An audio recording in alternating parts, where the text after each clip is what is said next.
가면은 요셉 성인도 보고 베드로 성인도 보고 싶은 남편도 보고 성모님도 보고 예수님도 보고 내 안부도 전해줘라. 바로 가니까.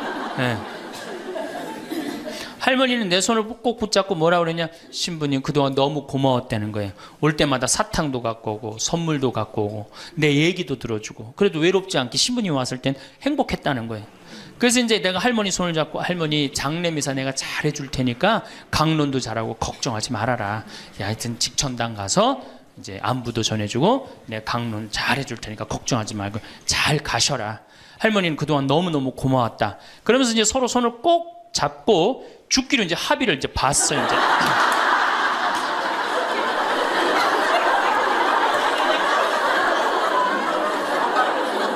그래갖고 이제 본당에 와갖고 연령회장한테 연락을 했어요. 우리 그 루시 할머니 돌아가실 것 같으니까 빨리 가서 임종경 해라. 그 사무장한테는 내가 이제 내일 아무래도 장례가 나을 것 같으니까 장례 준비를 해라. 이제 그리고 이제 기다리는데 일주일이 돼도 연락이 없고 2주일이 돼도 연락이 없는 거야. 한 달 만에 다시 봉성체 신청이 들어왔어요. 그래서 내가 가갖고 할머니한테 그랬어. 할머니 어떻게 된 거냐. 우리 살아서 안 보기로 하지 않았느냐. 근데 왜 살아있느냐. 그랬더니 할머니가 우리 아들들이 어머니 돌아가시면 안 된다고 삼성의료원에 데려다가 그걸 붙여갖고 온 거예요. 그래서 그때 이제 할머니가 이제 방에 누워갖고 그전에는 화장실이라도 다녔는데 이제는 이게 부러졌으니까 2년 동안 화장 못 가고 오줌똥을 며느리가 받아냈어요. 그 며느리도 참 착한 며느리죠. 90살이 됐어요. 이런 부활 때 돼갖고 내가 이제 봉송체를 나갔는데 할머니가 일어나서 나온 거예요. 날 마중을 나왔어요. 그리고 하시는 말씀이, 신부님 이제 좀 일어나 다닐만 하다는 거예요. 이게 지금 가두션찬을 판국인데 일어나 다닐만 하다. 92살이 됐는데 이 할머니가 내가 성당을 줬는데 성당 어떻게 줬는지 구경하고 싶다고 이게 이불을 뒤집어 쓰고 성탄 전야미사에 나왔어요.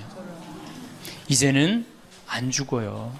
여러분들 정말로 내가 보통 이게 30년을 한 세대로 봅니다. 그렇죠? 그 60까지, 결혼 30에서 60까지 정말 오래 사는 거예요. 근데 요즘은 이제 90까지 한 남자하고 60년을 살아요. 살만해요? 한 남자하고 한 여자하고 한 남자하고 부부로 만나서 딱 30년 사는 게 가장 맞대요. 그래서 그걸 30년을 한 세대로 보는 거예요. 근데 이게 더블로 사네, 한 남자랑. 저는 생각 잘했죠. 장가 안 가고 혼자 사는 게 정말 좋은 거예요. 또 내가 그 능평성당에 있으면서 겪었던 일인데, 이 할아버지가 73살이야. 요셉 할아버지가 73살인데 며느리가 나보다 1살 어려요. 또 마침 우리 고향 사람이야. 그래서 아주 참 내가 이뻐했죠, 마음으로. 근데 이 며느리가 애를 4을 낳았어요. 그게 참 착해요. 누가 봐도. 그래서 다 효녀라고 그랬어요. 효부라고 그러고. 이렇게 보면은 정말로 성당도 열심히 나오고 시어머니 시아버지도 잘 모시고. 근데 나한테 와서 이제 개인적으로 신세 한탄을 할 때는 그러는 거예요. 신부님 시집살이 하기 너무 힘들다는 거예요. 우리 시어머니 시아버지는 아침 점심 저녁으로 따뜻한 밥만 원한다는 거예요. 8명을 아침 점심 저녁 밥 세끼를 한다고 생각해 보세요. 힘들겠어요, 안 힘들겠어요? 여러분들 힘들겠죠? 네. 그래서 내가 이제 그 마음으로 이제 새기고 할머니 할아버지들을 모시고 온천을 간 적이 있어요. 다 온천을 이제 끝나고 난 다음에 이제 우리 할아버지가 이제 73살 먹은 요셉 할아버지가 막걸리를 근사하게 드시더라고. 그래서 내가 할아버지한테 그랬어요. 한 잔 따라 드리면서, 할아버지 왜 밥 세끼를 집에서 먹느냐? 한 끼 노인정 가서 먹어라. 노인정 가서 친구들하고 고스톱도 치고 바둑도 두고 그러면 치매도 안 걸리고, 그렇게 전심 한 끼 나가서 먹으면은 며느리도 아침 다 상 치고 난 다음에 학부형도 만나고 친구들도 만나고. 아니 며느리가 무슨 징역 사는 것도 아니고 아침 점심 저녁 3끼를 다 차려줘야 되니 얼마나 힘드냐. 그랬더니 이 할아버지한테 화를 내는 거예요. 신부님 난 노인정 가기 싫다는 거예요. 아니 왜 노인이 노인정 가기 싫으냐. 그랬더니 이 할아버지가 저한테 명언을 했어요. 무슨 명언을 했냐면, 형들이 심부름을 시켜서 가기 싫다는 거예요.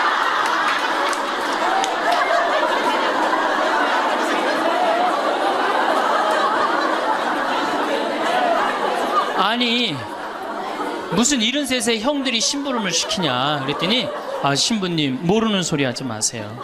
자기가 딱 나타나면은 술 받아와라 라면 끓여라 그런다는 거예요. 그래서 노인정 가기 싫다는 거예요. 제가 그때 너무 충격을 받아갖고 벌써 5년 전 얘기예요. 수원에 있는 아버지한테 가서 물어봤어요. 아버지 노인정 가세요. 그때 아버님이 73이셨어요. 아버님 노인정 가세요 안 가세요 그랬더니 안 간다고 화를 내시더라고. 아니 왜 노인정 집에는 우리 어머니 아버지만 살고 자식들은 한 1km 반경에 떨어져서 살거든요. 아, 왜 안 가시냐고 그랬더니 우리 아버님 하시는 말씀이 형들이 청소시켜서 가기 싫다.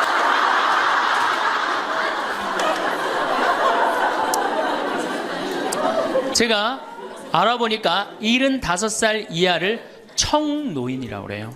청년 노인이라는 거예요. 청년 노인. 이제 안 죽어요. 제가 여기 3년 전에 수원 고등동 성당에 95살 먹은 할머니가 오셔갖고 래프팅 하고 가셨어요. 배 타는 거 있죠? 그래서 내가 그때 그랬어. 할머니 참 죽기 전에 이렇게 래프팅도 하고 가니까 너무 좋다고 그랬더니 그 할머니가 나도 원이 없다고 이렇게 이 나이에 래프팅 배 타고 강에 래프팅을 했다고. 작년에 97인데 또 와서 또 하고 갔어요. 그러니까 여러분들 100살 산다는 거 지금 막연한 얘기가 아니에요. 여러분들 100살 산다는 게 확실하게 여러분들은 앞으로 남은 인생이 50년 남아있어요. 이렇게 오래 살 줄 모르고 지금부터 이제 중요한 얘기예요. 지금부터 잘 들어요. 지금부터 이렇게 오래 살 줄 모르고 있는 돈 없는 돈 자식한테 다 물려줬어. 얼마를 물려주느냐 이게 이제 큰일이에요. 자식 대학 하나 졸업시키는데 2억 5천 들어갑니다. 둘 졸업시키면 5억이에요. 부부가 은퇴해서 죽을 때까지 우리가 지금 필요한 현금이 5억이에요. 자식 둘 대학만 안 보내면 뭐예요? 딱 노후대책연금 딱 확보하는 거예요. 그런데 우리가 지금 자식들 정말로 보낼 애들을 대학에 보내느냐. 지금 여러분들 20대 실업자가 100만 명이 넘어요. 걔네들 다 대학 나온 애들이에요. 독일은요. 얘가 똑똑하고 안 똑똑하고 중학교 때 갈라버려요. 그래서 대학 나오는 사람 별로 없어요. 그리고 중학교 때 머리 나쁜 놈은 어떻게 해? 아이 기술 배워갖고 기술을 배워갖고 월급 별 차이 없어요. 근데 우리는 돌머리든 돌머리가 아니든 다 대학을 가잖아요. 그러니 이름으로 대학은 나왔고 기름칠하는 일을 하기 싫고 그 취직을 안 하는 거죠. 이걸 한량이라고 그럽니다. 한량. 그러니까 공장에는 일할 사람이 없고 실업자는 흘러넘치고 그래서 공장에 일할 사람을 채우기 위해서 캄보디아, 베트남에서 사람들이 오고 이게 우리나라가 망조로 가는 길 아닙니까? 여러분들 대학 공부할 애들이 사실은 몇 명이나 돼요. 그러니까 내가 깡통이야. 깡통인지 안 깡통인지 여기 지금 젊은 엄마들 꽤 왔는데 딱 보면 알아요 몰라요? 알죠? 내가 정말로 1등을 하는 애인지 꼴등을 하는 애인지 금방 드러나잖아요. 여러분들이 포기를 못해서 그렇지. 이 깡통한테 있는 돈 없는 돈 다 쏟아붓어. 그래갖고 이 깡통이 천재가 되면 모르는데 겨우 원서만 넣으면 되는 대학을 나왔단 말이야. 그래갖고 취직을 못해. 그래갖고 놀고 있어. 근데 중요한 건 내 주머니가 이 깡통한테 쏟아 넣느냐고 내 주머니가 뭐가 됐어? 깡통이 됐어. 이 집 뭐 하는 집안이에요? 깡통 차는 집안 되는 거예요. 생각 잘 하셔야 됩니다. 태양은 두 번 아름다워요. 뜰 때 아름답고 질 때 아름다워요. 근데 태양은 제가 뜨는 태양을 아주 구름 한 점 없는 뜨는 태양을 보면 뜰 땐 후딱 떠버려요. 이상하게. 근데 질 때 보면은 참 하염없이 져요. 우리 인생하고 똑같아요. 우리도 태어날 때 귀한 대접을 받고 죽을 때 귀한 대접을 받아야 돼. 근데 태어날 때는 후딱 뜨는데 이게 죽을 땐 60부터 죽지도 않으면서 하염없이 진단 말이에요. 그러니 여러분들 이렇게 돈도 안 모아놓고 죽지도 않고 이 문제 심각하지 않아요? 황창현 신부님의 행복 특강이 어떠셨나요? 유튜브로 황창현 신부님의 강연을 한 번이라도 접하신 경험이 있으신 분들은 황창현 신부님의 매력에 빠져나오지 못하실 텐데요. 살짝 어설픈 듯 하면서도 그 순수함에 정감이 가고 재미나고 꼭 필요한 말씀을 해주신다는 생각에 하루에도 몇 개씩을 매일 듣는 분도 많으실 거라 생각합니다. 황창현 신부님께서는 주로 노년의 행복에 대해서 말씀을 하시는데 하나같이 귀에 꽂히는 말입니다. 아, 나도 나이 들어가고 있구나 하는 묘한 기분도 들지요. 어렸을 적엔 노년에 대해 얘기하면 남 얘기 듣듯 했는데 이젠 멀지 않았구나. 나도 나이 들면 그래야겠구나 하며 완전 내 얘기처럼 듣고 있게 됩니다. 신부님 강연의 댓글을 보면 무신론자도 많고 불자도 많습니다. 그 이유가 무엇인지 이제서야 알 것 같습니다. 앞으로 갈수록 노노 갈등이 많아진다고 합니다. 병에 걸린 70 노인이 정정한 93세 부친 때문에 괴로운 시대라는 것입니다. 그런데 나이든 부모는 뭐가 필요하다, 뭐가 먹고 싶다, 요구가 아주 많다고 하지요. 자식들에게 너무 희생하지 말고, 효도를 강요하지 말고, 내 노후는 내가 지켜야 합니다. 앞으로 효도는 없다고 합니다. 사랑이 있을 뿐이지요. 죽을 때까지 기브앤 테이크하라. 참 좋은 말 같습니다. 부모는 늙어서도 자식에게 줄 수 있어야 합니다. 하지만 한꺼번에 많이 주지 말고 조금씩 주어야 합니다. 내가 줬을 때 돌아오는 자식에게 주어야 합니다. 돌아오지 않는 자식은 싹수가 노란 것입니다. 부모와 자식 간도 죽을 때까지 기브앤 테이크인 것입니다. 젊은이들이 사라진 곳에 70대 노인이 막내가 되었다는 이야기가 저는 참 기억에 남습니다. 여러분은 어떠셨나요? 여러분은 70대의 노인정에 가는 것을 어떻게 생각하시나요? 70대는 노인일까요? 이 영상을 보시면서 어떤 깨달음을 얻으셨는지 댓글로 여러분의 소중한 의견을 공유해 주세요. 다양한 사람들과 허심탄회하게 이야기 나누면서 의미를 한 번 더 되새기신다면 가슴에 더욱 남을 것입니다. 이상으로 책틀맨이었습니다. 지혜를 쌓는 당신의 오늘이 아름답습니다. 더 좋은 영상으로 찾아뵙겠습니다.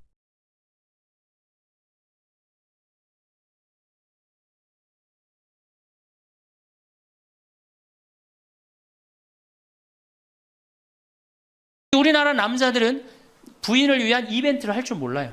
그러니까 이게 어떻게 있느냐면 가을 젖은 낙엽 땅바닥에 붙어 있듯이 쫙 부인한테 붙어 있으면서 밥 새끼 따박따박 그냥 받아 먹고 끝난단 말이야. 설거지를 하기라나 뭘 하기라나.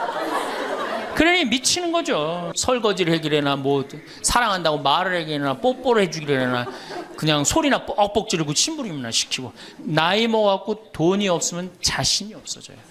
자신이 없어져요. 여러분들 지금 자식들이 부모한테 용돈 얼마 주는 줄 아세요? 1년에 100만 원 줘요.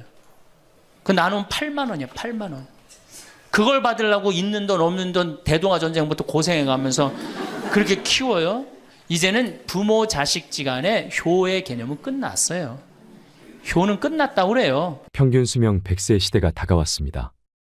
사람들은 대부분 20대에 공부하고 30대에 결혼해서 50살까지 자식을 키우고 60대까지 세운 인생 설계를 전부라고 생각합니다. 그 후 40년 동안 인생 설계가 돼 있는 사람들이 얼마나 될까요? 노년은 인생의 휴가를 받은 것과 마찬가지입니다. 살아가야 할 날들이 몇 년 남았는가 깊이 생각해 볼 필요가 있습니다. 나이를 먹으면서 가장 큰 문제는 외로움입니다. 우리나라 노인 자살률은 OECD 국가 중 1위로 일본보다 2배가 높습니다. 1996년 당시 노인 10만 명당 28명에 해당했던 자살 인구가 2006년 10만 명당 50명이 훌쩍 넘었습니다. 노년처럼 축복받은 삶이 어디 있을까요? 오래 사는 것은 큰 축복입니다. 축복의 시간을 행복하게 살아야 합니다.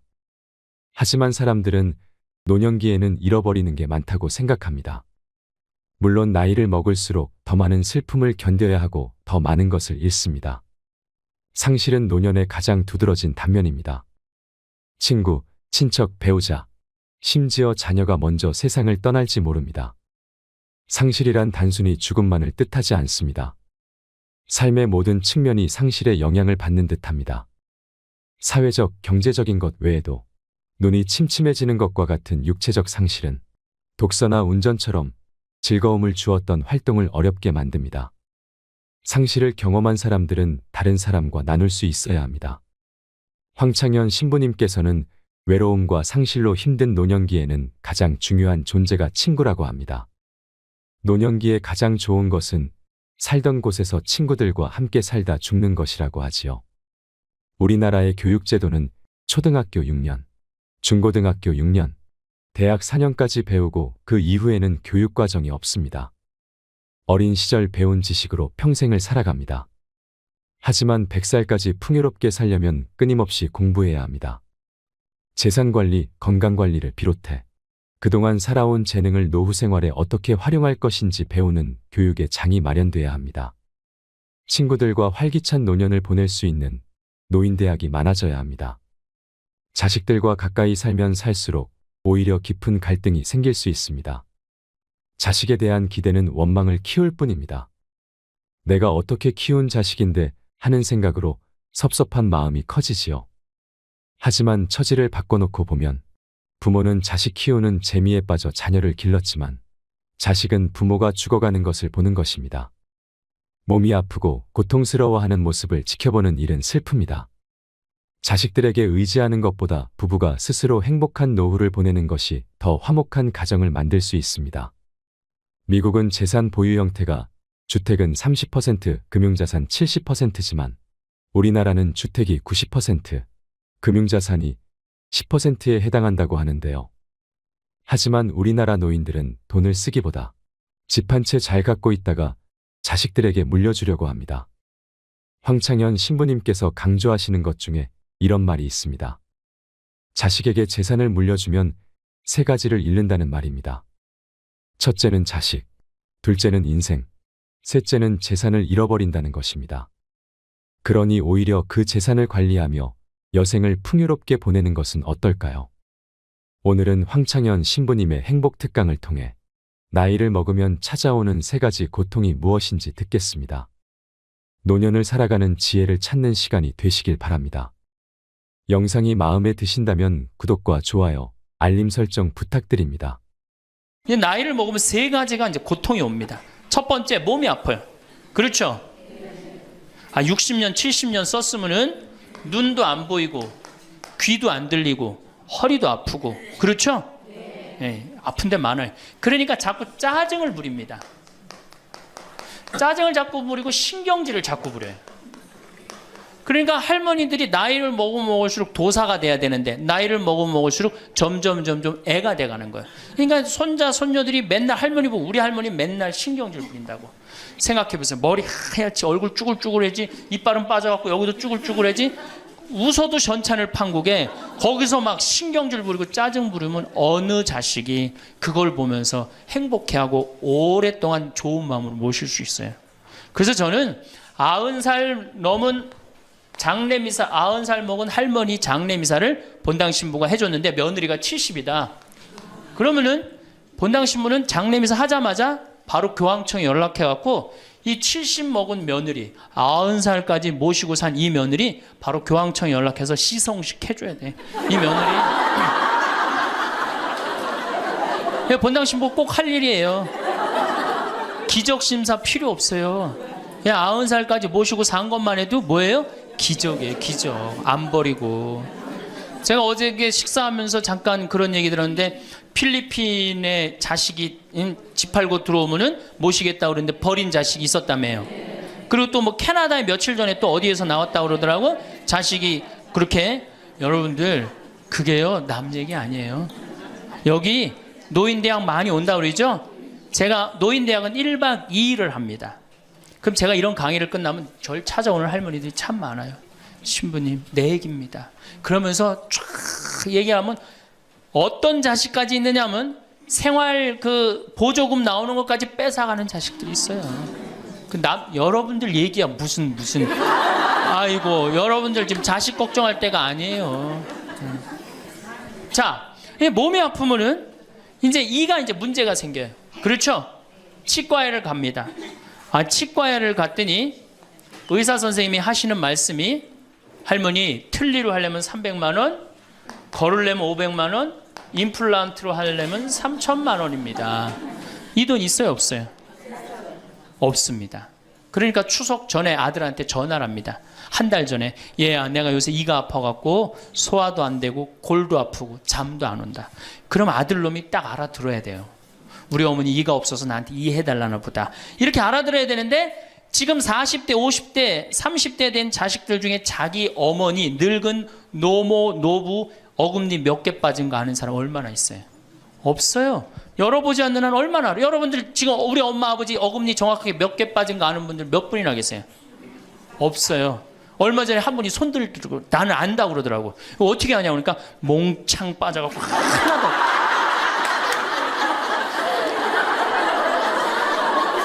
그러지 않는 한 자기 부모님 어금니 몇 개 빠진 거 아는 사람 없어요. 제가 지금 강의를 한 10만 명 이상 했는데 정말로 아는 사람들 없어요.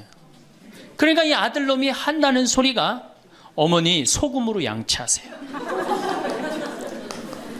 헬 이빨이 있어야지 소금으로 해든지 말든지. 이 속으로 끓는 거죠.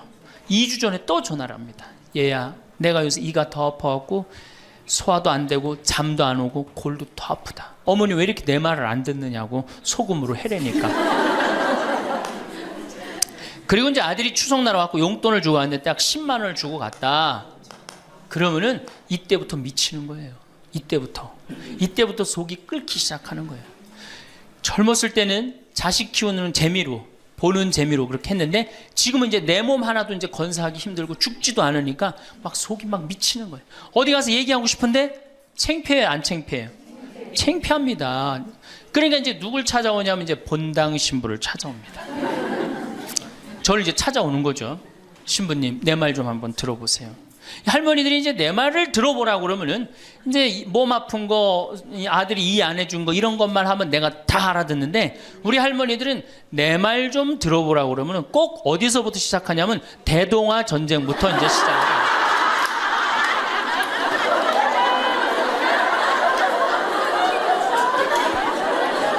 이래야지 이제 속이 풀리는 거예요. 내가 신부님 대동아 전쟁에 시집 와갖고 시집살이 한 얘기, 정말 고생한 얘기. 그래서 신부님 이제 해방이 됐어요. 해방이 돼갖고 좀 살만한가 했더니 글쎄 6.25가 터지지 않았어요. 6.25 아직 이빨 얘기 나오려면 멀었어요. 이제 6.25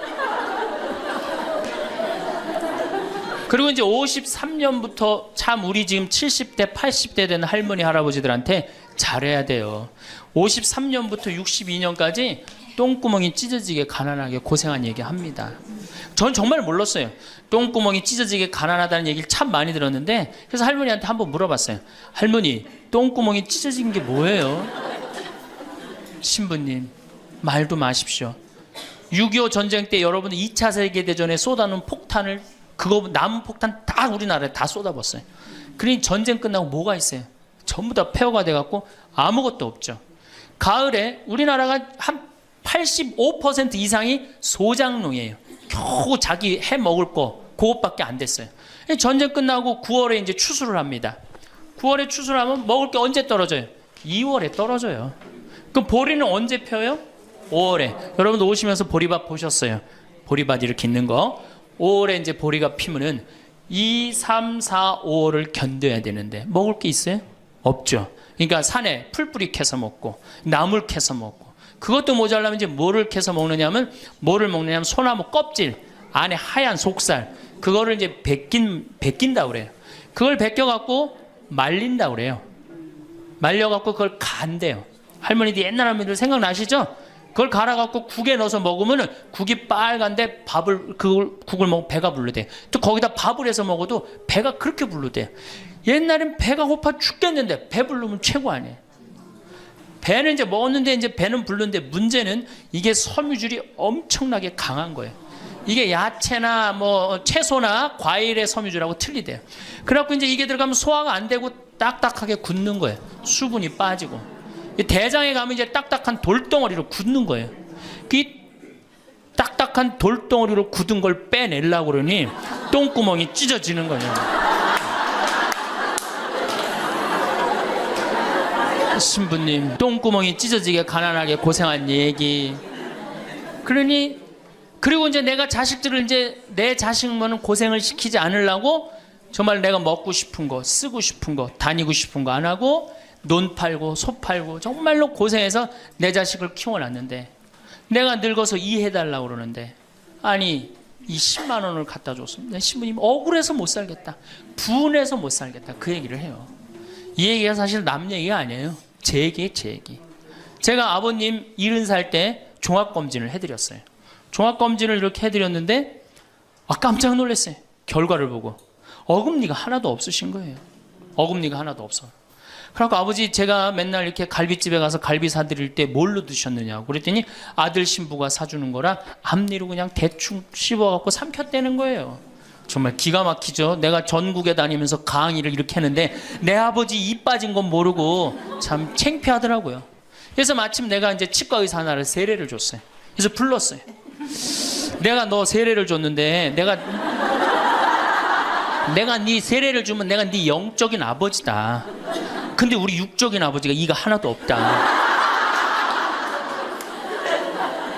돈은 내가 요것밖에 없으니까 네가 아버지다 생각하고 완벽하게 해놔라. 뭐 가장 정성을 들여서 해놔라. 내가 뭐 그 병원도 축성도 해주고 다 해줬으니까. 그래갖고 정말 아버지 하듯이 아버지라고 그래라 그냥. 그래 아버지 하듯이 거의 1년 동안 매주일 공사를 한 거죠. 그래갖고 완벽하게 해드렸어요. 그 다음부터 이제 갈비집에 가도 이제 심지까지 뜯어 드시고, 그 다음부터 이제 지리산 꼭대기까지 뛰어 올라갔다 뛰어내렸다. 두 번째, 친구가 없어요. 이거 아주 중요한 겁니다. 몸 아픈 거. 우리나라가 OECD 국가 중에 노인 자살률이 1위입니다. 누구보다 높아요? 일본보다 2배가 높아요. 일본은 고독사 하기로 유명한 나라예요. 늙어서 혼자 죽기로 유명한 나라예요. 근데 우리나라는 그 나라보다 자살률이 2배가 높아요. 왜? 경제적인 이유 때문에. 왜? 여러분들 여기 이제 할머니 할아버지들 몇 분 계신데 자 내가 돈에 주머니가 없어. 그럼 바깥에 나가고 싶어 안 나가고 싶어요? 당연히 안 나가고 싶어요. 내가 저 모임에 나가갖고 뭘 한번 얻어먹었어. 그 다음에 내가 그 친구한테 사줘야 되는 내가 돈이 없어. 그 다음 만나게 돼요 안 만나게 돼요? 나이 먹어갖고 돈이 없으면 자신이 없어져요. 자신이 없어져요. 그러니까 여러분들 자식 초등학생이 학원비가 50만 원, 지금 중학생이 70만 원, 고등학생이 90만 원이에요. 그러면은 내가 이 90만 원 중에 20만 원만 떼어서 어머니 용돈 줘봐. 우리 어머니 신나서 살걸? 근데 내 자식 학원비 90만 원 안 아까운데 부모 30만 원 용돈? 여러분들 지금 자식들이 부모한테 용돈 얼마 주는 줄 아세요? 1년에 100만 원 줘요. 그 나누면 8만 원이야. 8만 원. 그걸 받으려고 있는 돈 없는 돈 대동아 전쟁부터 고생해가면서 그렇게 키워요. 이제는 부모 자식지간의 효의 개념은 끝났어요. 효는 끝났다고 그래요. 많은 사회학자들이 효는 끝났다. 사랑만 남아있다는 거예요. 이 얘기도 이제 제가 곧 할 거예요. 자, 친구가 없으니까 속이 좁아져요. 그렇겠어요? 안 그렇겠어요? 아니 친구들이 있으면 얘기도 좀 하고 속도 풀고 그러면 속이 좀 이렇게 풀려 맺혔던 것도 풀잖아요. 집안에서 이제 친구가 없으니까 가만히 방 안에서 이제 뒷방 벽에 이제 어느 학자가 우리나라 노인을 뭐라 그래? 쥐처럼 깜깜한 방에서 웅크리고 앉아있다고 그래. 우리 할머니들이 내가 봉송체 가면 하고 있는 일이 깜깜한 방에서 진짜 웅크리고 앉아있어요. 쥐처럼. 그러니까 할 일이 뭐가 있어? 벽에다가 인생 복귀하는 거죠. 대동아 전쟁 생각하고 한숨 한 번 쉬고 6.25 생각하고 한숨 한 번 쉬고 이빨 안 해준 거 생각하고 한숨 한 번 쉬고 여름에 냉면을 먹고 싶어. 그러면은 큰아들이 사줄래나 둘째 아들이 사줄래나 막내 아들이 사줄래나 기다리는데 한 놈도 안 사줘. 그러면 언제 그걸 갖고 있다가 터트려요? 추석 때 터트립니다. 내가 옆집 할망구는 그 자식들이 와서 갈비도 사주고 냉면도 사줬다는데 나는 자식이 6, 7인데 나한테 냉면 사주는 자식 하나도 없다고. 냉면이 얼마나 해요? 5,000원, 10,000원이면 하죠? 그럼 자기 돈으로 사 먹으면 되는데 우리 할머니 할아버지들은 자기가 자기를 위해서 돈 쓰는 걸 할 줄 알아요? 몰라요? 몰라요. 정말 이거 큰 문제예요. 냉면 먹고 싶으면은 상에 가서 사 먹으면 될 거 아니야. 그런데 그걸 기다리고 앉아 있어. 그러니까 한을 쌓는 거지. 5,000원을 가지고 큰 아들이 사줄래나 둘째 아들은 사 먹으면 되는 걸. 그럼 행복한데. 그래갖고 이제 냉면 못 얻어 먹은 거 아들이 이제 퇴근해 갖고 들어옵니다. 아들이 퇴근해 갖고 들어오면요 참 문제는 뭐냐면은 아들이 들어오면은 어떻게 하면 돼? 내가 여러분들 나이 먹어갖고 싸움을 안 걸면요 자식들이 말을 안 해줍니다. 그러니까 아들하고 싸움을 거는 거예요. 너 이빨 10년 전에 안 해줘갖고 나 이거 쪼글쪼글 해갖고 이제 아무것도 못한다 그러더라. 아들이 듣다 어머니 그만하세요. 한 번만 하면 100번째예요. 그럼 이게 안 먹히나 보다 그래서 방에 들어왔고 또 이제 벽에다 복귀한 것 중에 그래 냉면 못 얻어먹은 거 들고 쫓아나가. 옆집 할망구 냉면도 얻어먹었다는 난 냉면도 못 얻어먹었다. 그럼 아들이 한마디 합니다. 어머니 그러려면 나가 죽어라. 몸 아프죠? 친구 없죠? 뭐만 남으냐면 자존심만 남습니다. 근데 그 자존심에 나가 죽어라? 그럼 미치는 거예요. 어디 가서 자식이 나가 죽으라고 그러는데 얘기할 때가 있어요 없어요? 여러분들 나가 죽으라고 그러는 거 아들이 50%, 며느리가 16%, 딸이 14%, 그 다음에 늙은 부부가 서로 나가 죽으라고 20%. 나가 죽으라는 말 듣는 비율이 그렇대요. 그냥 어디 가서 얘기하긴 창피하고 또 이제 본당 신부를 또 찾아옵니다. 이제. 그래서 저한테 얘기를 해요. 신부님 내 말 좀 들어보라고. 이제 할머니가 이제 또 내 말 좀 들어보라고 그러면 이제 또 대동아 전쟁부터 이제 시작을 합니다. 해방 6.25 똥구멍이 찢어지게 가는.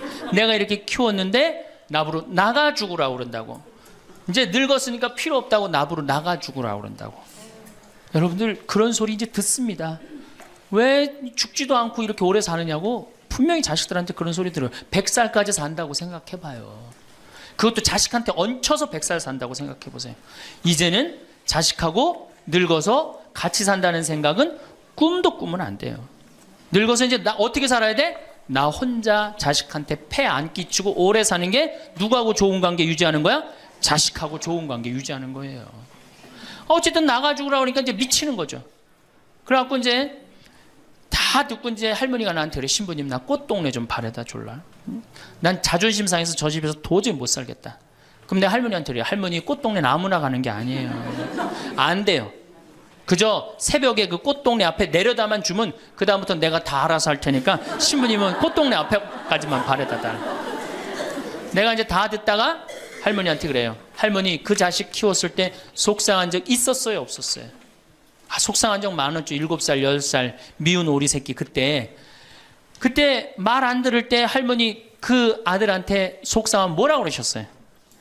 그렇지 나가 죽어라 그랬죠. 네. 할머니 그냥 나가 죽으라고만 그랬어요? 아니요 나가 되져라. 그러면 7살 10살 먹은 자식이 자존심이 안 상했겠느냐? 자존심이 상했지만 그 아이는 참고 살았다.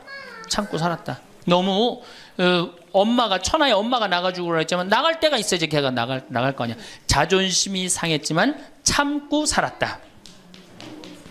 이제 누구 차례다? 할머니가 참고 살 차례다. 아들도 나가 죽으라 그랬을 때 참고 살았다면 이제는 할머니가 나가 죽으라 할 때 참고 살 차례다. 지금 나가면 누가 할머니를 걷어줄 거냐? 오로지 부모라는 이유 하나로 한 집에 살아주는 것만 해도 고맙게 생각하고 할머니가 할머니의 노년을 할머니의 남은 생애를 준비하지 못한 할머니 잘못이다. 누구 탓할 거 아무것도 없다. 그럼 무슨 생각을 하는지 가서 참고 살아요. 참고 살아야지 어떻게 할 거야. 이제 안 죽으면서 진짜 문제가 발생합니다. 여기 뒤에 계신 분들 잘 들으세요. 우리나라는 안사람, 바깥사람 제도가 있어요. 그렇죠? 그래갖고 안사람은 안에서 애 놓다 죽었어요. 그렇죠? 애 키우다. 우리나라 지금도 변함없습니다. 안사람은 안에서 애 키우냐고 정신이 없어. 남편 신경 안 씁니다. 바깥사람 바깥에서 돈 벌다 죽었어요. 옛날에는 부부 갈등이 없었어요. 왜? 만날 일이 있어야지. 안사람 안에서 애 놓다 죽고 바깥사람 바깥에서 돈 벌다 죽었으니까 만나야지 갈등이 생길 거 아니야. 서양은 20대만 나왔고 안 맞으면 30대 바꾸고 30대만 나왔고 안 맞으면 40대 바꾸고 40대만 나왔고 안 맞으면 50대 바꾼 부부가 애인같이 살아요. 근데 우리는 한 번도 맞춰본 적이 없어. 위해준 적도 없고. 제가 재작년에 그 스톡홀름을 여행을 갔었는데 비행기 시간이 오래 좀 하루를 거의 기다렸어야 돼요.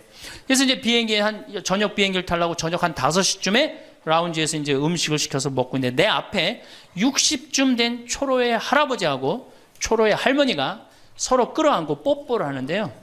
이 남자가 이 이마 눈에다 뽀뽀 한번 하고 I love you 하니 하고 입에다 뽀뽀하고 I love you 하냐 뭐 목에다 뽀뽀 1시간 이렇게 쪽쪽 빨아요. 걔네들은 그렇게 살고 그렇게 살아야만이 살아요. 근데 우리는 안 사람은 안에서 애 키우다 죽고 바깥 사람은 바깥에서 돈 벌다 죽으니까 서로 사랑을 할 시간이 없어. 근데 상관없었어. 왜? 평균 연령 38세, 46세 때는 아무 문제 없었어요. 그렇죠? 죽으면 끝이니까. 근데 이제 안 죽으면서 문제가 발생을 해요. 직장에서 너는 이제 그만 사회에서 쓸모가 없으니까 집으로 가라. 그래갖고 이 바깥 사람을 고홈 집으로 보낸단 말이야. 그래갖고 이제 안방에 이제 이 바깥 사람이 딱 앉아 있는 거예요. 그래갖고 안방에서 안 사람이 되는 거예요. 집안에 안 사람이 둘이 되는 거예요. 이게 아내가 뭐에 태양이라는 뜻이거든요. 집안의 태양을 아내라고 그러잖아요. 이 집안의 태양이 둘이니 이게 사이가 좋아요. 그리고 우리 남자들이 여자한테 하니 I love you 뽀뽀 쫙쫙 했다면서 그렇게 해요. 여러분들 사랑한다는 얘기 들어요 안 들어요? 이게 우리의 큰 문제예요. 사랑한다는 말도 안 듣고. 이 우리나라 남자들은 부인을 위한 이벤트를 할 줄 몰라요.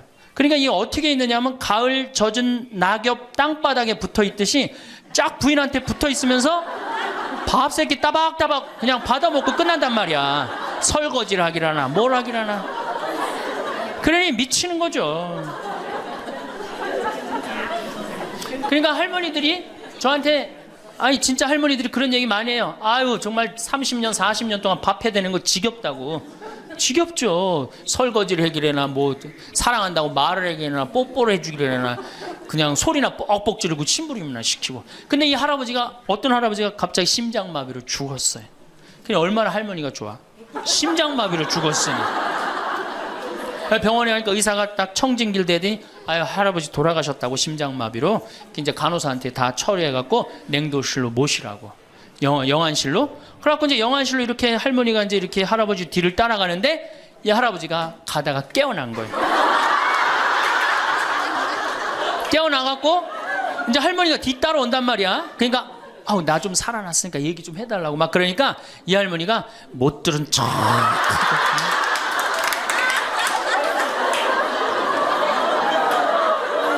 할아버지가 조금 있으면 완전히 이제 냉동고로 들어가게 생겼단 말이야. 말은 안 나오고 더 애절하게 나 좀 살아났으니까 얘기 좀 해달라고. 그러니까 이 할머니 하시는 말씀이 할아버지 다리를 치면서 이 양반아 의사가 죽었대는데 왜 이렇게 말이 많으냐고.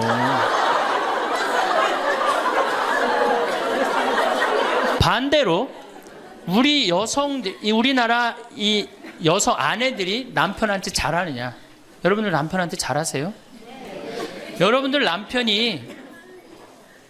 남편이 바깥에 나가면 왕 대접받는 남편이 얼마나 있을 것 같아요? 없습니다. 그럼 층층샷 나가면 섬기는 사람이에요. 굽신거려야 되는 사람이고. 근데 아침에 출근할 때 정말로 내 남편이 전쟁하러 나가는데 정말로 왕 대접하고 내보낸 부인이 얼마나 돼요? 이러지 않으면 다행이지. 머리 막 부시시 해갖고 막 사자 머리를 해갖고 머리 끝에는 밥풀 하나 딱 이렇게 붙여놓고 여보 다녀와. 퇴근을 했는데 아직도 그 부시시한 머리를 가지고 테레비를 보고 앉아있다. 어느 남자가 집에 들어오고 싶겠어요. 여기 평창에 대유라는 룸사롱이 오픈했어. 작년에. 서울 아가씨 항시 30명 대기 이렇게. 그러면 여러분들 남편이 어디 가면은 왕대접 받아요. 그러니까 여러분들이 남편을 룸사롱으로 내모느냐 집안으로 끌어들이느냐 누구한테 달려있는 거야?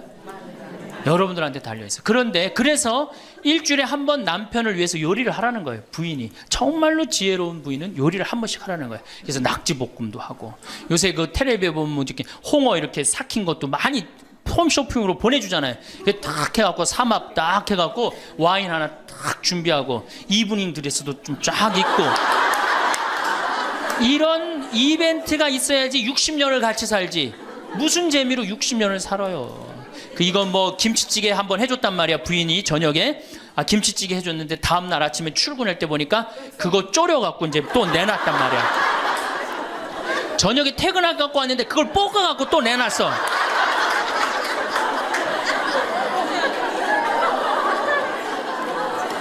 여러분들 자식한테 쏟는 거 반만 남편한테 해보세요. 여러분들 아마 얻고 살 거예요. 나이 먹어서 유일한 친구가 누굽니까?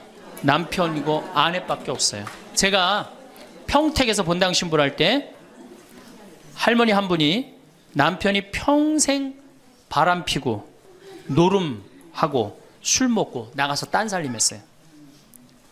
근데 이 할아버지가 늙어갖고 중풍이 걸린 거예요. 중풍이 걸려갖고 반신불수가 되고 집에 들어온 거예요. 그러니 이 할머니가 믿겠어요, 안 믿겠어요? 밉죠. 나만 보면은 빨리 죽었으면 좋겠다.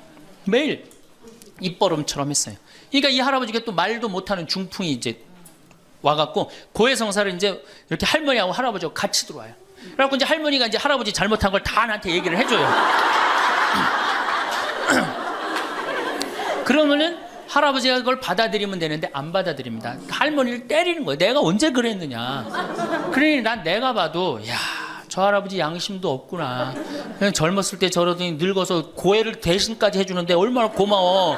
그런데도 그냥 그 할머니를 때리고 저렇게 구박을 하니 참 정말 빨리 죽었으면 좋겠다. 그런 생각을 했어요. 근데 그 할아버지가 돌아가셨어요. 마침 내가 있을 때. 그래서 내가 장례 미사를 해주고 할머니 손을 꼭 잡고 그랬어요. 할머니 이제 그동안 고생 많이 했으니까 이제 편안하게 집에 가서 이제 행복하게 쉬시라고 남은 여생. 그래갖고 이제 할머니를 보냈는데 그 밤 11시에 할머니가 전화를 했어요. 신부님 우리 집에 좀 와달라는 거예요.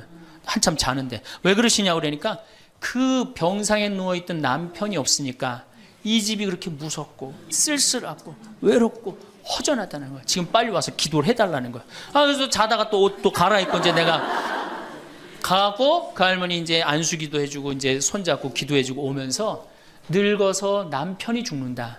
그날로 여러분들은 아무것도 아니에요. 완전히 홀로 되는 거예요. 그러니까 정말로 귀하게 지금 자식을 귀하게 해줘야 돼. 남편을 귀하게 해줘야 돼. 그러니까 오늘 당장 집에 가고 학원 끊어요. 학원 끊고 대학 다닌 자식 있으면 당장 휴학시키세요. 자, 맨 마지막으로 이제 돈이 없어. 이게 이제 제일 큰 문제죠. 그렇죠? 돈만 있으면 어때요? 해요? 자식하고 관계가 굉장히 좋습니다. 돈만 있으면. 어느 정도로 좋으냐? 작년에 내가 여기 우리 생태마을에 콩을 계약 재배를 했어요. 계약 재배를 했는데 1억 원어치 정도 콩을 샀어요. 그런데 제가 무슨 일이 좀 생겨갖고 돈이 없어졌어요. 있던 돈이. 그 돈이 이제 한 2달이나 3달 후에 나오는데 농민들은 빨리 돈을 달라는 거예요. 계약 재배해갖고 왜 안 주냐. 그래갖고 쩔쩔 매는데 꼭 요맘때예요. 우리 어머니가 딱 오시더니 아들이 막 쩔쩔 매고 사람들이 막 농민들이 왔다 갔다 하는 걸 보고 왜 그러시냐고 신부님. 그래서 내가 원래 계약 재배를 했는데 돈이 원래 한 2억이 들어오기로 했는데 그 돈이 안 들어와갖고 내가 지금 못 줘서 지금 너무너무 당황스럽다고 그냥 그 얘기만 저는 했어요. 근데 어머니가 일주일 동안 있기로 하셨는데 그날 그냥 집에 가시더라고요. 우리 누나한테 가자 그랬더니 차로 가셨어요. 그 다음날 어머니가 전화를 하셨어요. 신부님 내가 그 돈 해서 보냈다는 거예요. 하루 만에 어머니가 그 엄청난 돈을 해서 보낸 거예요. 아들이 그냥 뭐 그런 거 고생하는 거 보기 싫은 거지. 그래갖고 그 돈을 해갖고 싹 일주일 만에 싹 정리했어요. 나는 어머니가 얼마나 고마운 줄 몰라요. 저는요 우리 어머니가요 안 죽었으면 좋겠어요.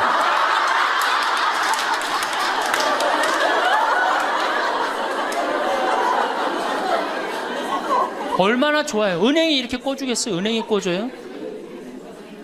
그러니까 나이를 먹어갖고 자식한테 줄 수 있는 게 있어야 돼요. 근데 한꺼번에 다 주면 안 돼. 조금씩. 그리고 그 자식이 나한테 돌려주는 게 있는 자식한테 줘야지 줬는데 안 주는 자식은 싹수가 노란 거예요. 그래서 그 자식한테는 주지 말고 내가 줬는데 나한테 준다. 그럼 그 자식한테 계속 잘해주면. 그래서 저는 어머니하고 자식 지간이 기브 앤드 테이크야. 죽을 때까지 기브 앤드 테이크를 해야지 서로 행복한 거예요. 네. 그래서 우리 자식들은 용돈 많이 드립니다. 어머니 아버지한테. 우리 어머니 아버지 이렇게 한 1년에 받는 용돈을 가만히 들어보니까 한 연봉 한 2천만 원 정도 되더라고요. 2천만 원이면 괜찮잖아요. 그럼 그 돈 당신 위해서 씁니까? 또 누구한테 써요? 자식들한테 다. 그러니까 서로 좋은 거예요. 기브 앤드 테이크. 이제 굉장히 지혜로워야 돼요. 노년을 행복하게 맞아요. 근데 돈이 없어. 그럼 이때부터는 천덕꾸러기 되는 거예요. 내가 이 프랑스 파리 쌍젤리제 거리를 가보니까 루이비통 구찌 있는 거리예요. 그렇죠?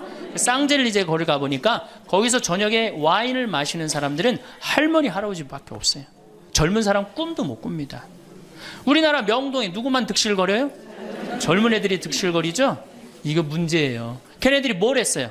돈을 벌었어요. 사회를 위해서 일을 했어요. 6.25를 겪었어요. 우리나라 경제 발전을 이뤘어요. 아무것도 한 거 없는 애들이 무의미하게 돈을 쓰는 거예요. 그러니까 사회가 불안정한 거예요.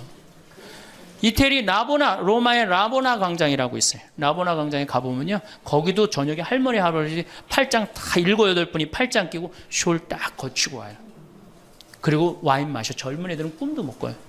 제가 오스트리아 비엔나에 비올라 공부하는 아이, 너 내가 맛있는 거 사줄게. 제일 좋은 데 가자. 그랬더니 시청 근처가 제일 식당이 좋대. 17명이 밥을 먹는데 15명이 할머니 할아버지예요. 젊은 애들 어디 있냐 그랬더니 내가 밥 먹고 보여드리겠습니다. 그랬더니 밥 먹고 시청 뒤에 공원에 가니까 젊은 애들이 우유하고 빵하고 그렇게 밥을 때우더라고요. 전심을 다 그렇게 때워요. 젊은 애들 왜 여기 젊은 애들이 식당에서 밥 꿈도 못 꿉니다. 스포츠카 할머니 할아버지들이 타고 다니지 젊은 애들 못 타고 다닙니다. 근데 우리나라는 명동에 가면 할머니 할아버지 없는데 어디 가면 할머니 할아버지 볼 수 있어요? 그렇죠. 탑골공원에 가면 거기서 배식 받아서 밥 먹고 있는 거. 이게 세상이 거꾸로 돌아가는 거예요. 나무는 뿌리가 튼튼해야지 나무도 튼튼합니다. 그렇죠? 나무가 튼튼해야지 열매도 튼튼한 거예요. 우리 사회도 할머니 할아버지들이 행복해야지 누가 행복할 수 있어? 내가 행복할 수 있어. 내가 행복해야지 누가 튼실해? 튼실한 열매가 나오는 거예요. 근데 지금 우리나라 사회는 뿌리가 썩어가고 있어요. 뿌리도 썩어가고 나무도 썩어가고, 당연히 모두 썩어가요? 열매도 썩어가는 거예요. 지금 썩어가고 있어요. 자, 우리나라가 178개 국가 중에 행복지수가 102등이에요. 102등. 왜 102등이겠어요? 태어나면서부터 글자 공부하기 시작해. 유치원 특목 유치원 다녀. 영어 배워, 중국어 배워, 일본어 배워. 초등학교 가서 이 학원 저 학원 시달려. 공부 못하면 완전히 나쁜 놈이야. 이 세상에서 정말 부모한테 불효자야. 중고등학교 그래서 자괴감 느껴. 대학교 가서 또 취직해야 돼. 그냥 죽어라고 입사 시험 보는데 실업자가 100만 명, 20대가 넘어. 대학을 졸업해도 취직도 못해. 그리고 어떻게 해서 결혼을 했는데 부모 돈 얼마를 뺏어요? 우리나라가 결혼 자금이 1억 7천만 원 들어가요. 미국 2,700만 원이에요. 그러니까 누구 돈 다 되는 거예요? 부모가 있는 돈 없는 돈 다 해주는 거. 미국은 안 해줍니다. 일본도 안 해줍니다. 일본의 부모가 어떤 부모가 훌륭한 부모예요? 결혼식 때 10만엔 부조하는 부모 훌륭해요. 100만 원 부조하는 부모가 훌륭한. 그 더 이상 안 해줘요. 근데 우리는 있는 거 없는 거 다 해줘. 그렇죠? 있는 거 없는 거 다 해줘. 근데 자식이 죽으면 딱 좋은데 죽지도 않고 그걸 받은 은혜를 알아 몰라요. 받은 놈들은 끝까지 모릅니다. 이 열매 벌써 썩었어요. 그러니까 결혼해서도 자식 키우느냐고 고생, 집 얻느냐고 고생, 늙어서도 제대로 노년을 행복하게 즐기지 못해. 여행도 못 다니고 뒷방에 웅크리고 있어. 애들 때도 괴롭고 결혼해서도 괴롭고 늙어서도 괴로워. 그러니까 행복지수가 몇 등이야? 102등이에요. 이게 다 누가 만들어내는 거예요? 여성이 깨어나야 되는 거예요. 여성이 깨어나야지 우리 사회가, 저는 이 세상에서 대한민국처럼 살기 좋은 나라 없다고 생각해요. 누가 뭐라도 대한민국이 세계에서 제일 살기 좋아요. 음식점에 가면 물 공짜로 주는 나라 어디밖에 없어요? 대한민국밖에 없어요. 다 사 먹어야 돼요. 이 환경 하나만 해도 기가 막힌 거예요. 더 기가 막힌 거 뭔지 아세요? 아니, 밥 먹었는데 커피도 공짜로 줘. 이게 정말 좋은 나라예요. 근데 왜 우리가 다 불행하다고 느끼느냐? 이 질서가 무너졌기 때문이에요. 여러분들은 노년에 행복한 노년을 가져야 돼. 그래서 제가 이제 다음 시간에는 어떻게 하면은 우리가 행복하게 살 수가 있느냐. 도대체 내가 성당을 나가는데 내가 도대체 행복이 뭔지 모르고 지금 살아간다는 문제가 있죠. 예수님이 뭐라고 그랬어요? 행복하여라. 그래서 다음 시간에는 행복에 대한 이야기를 하도록 하겠습니다. 감사합니다. 황창현 신부님의 강의가 어떠셨나요? 나이를 먹으면 3가지 고통이 찾아온다고 하는데요. 첫 번째는 몸이 아프고, 두 번째는 친구가 없고, 세 번째는 돈이 없다고 합니다. 이것을 반대로 말하면 건강을 관리하고, 친구를 잘 사귀거나 혼자서도 잘 사는 방법을 터득하고 자식에게 다 주지 말고 노후 자금을 잘 관리하면 행복한 노후를 보낼 수 있다는 말도 될 수 있겠지요. 늙는다는 것은 그저 비참하고 슬픈 일일까요? 나이 들어서 행복이 뭔지도 모르고 살아간다면 그것만큼 불행한 것은 없을 것입니다. 그러니 지금부터라도 지혜로운 노후를 보내기 위한 준비를 해나가야 합니다. 나이 먹으면 찾아오는 세 가지 고통을 어떻게 잘 해결해 나갈 것인지 생각해 보셨으면 좋겠습니다. 건강하고 외롭지 않고 부족함 없는 노년이 되시길 바랍니다. 이상으로 책틀맨이었습니다. 지혜를 쌓는 당신의 오늘이 아름답습니다. 더 좋은 영상으로 찾아뵙겠습니다.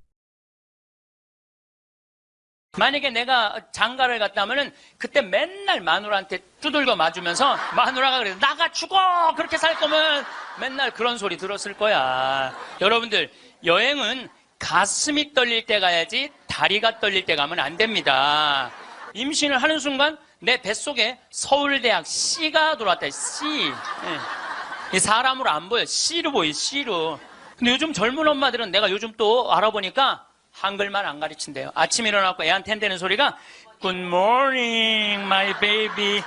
How are you today? 영어로 하는데 영어로. 정신이 나간 거죠. 10년 전에 미국 하버드 대학에서 처음으로 행복론이라는 강의를 열었다고 합니다. 처음에는 많은 사람이 하버드 대학에서 행복론이 필요 있을까 하고 의아하게 생각했습니다. 하지만 수강생 7명으로 시작한 강의는 해를 거듭할수록 인기를 더해 1년에 1000명 이상이 듣는 명강의가 됐습니다. 우리가 이 세상을 사는 이유는 행복하기 위해서입니다. 하지만 무엇이 자신을 행복하게 하는지도 모르고 무엇 때문에 살고 있는지 모르는 사람이 많습니다. 황창현 신부님께서는 불행하다고 생각하는 사람들에게 행복의 10계명을 토대로 강의를 해주시는데요. 행복 특강을 듣는 많은 분들께 생활 속 작은 실천으로 행복을 느낄 수 있도록 이끌어주고 있습니다. 우리 모두에게 꼭 필요한 행복의 10계명을 말씀드리겠습니다. 첫째, 운동하세요.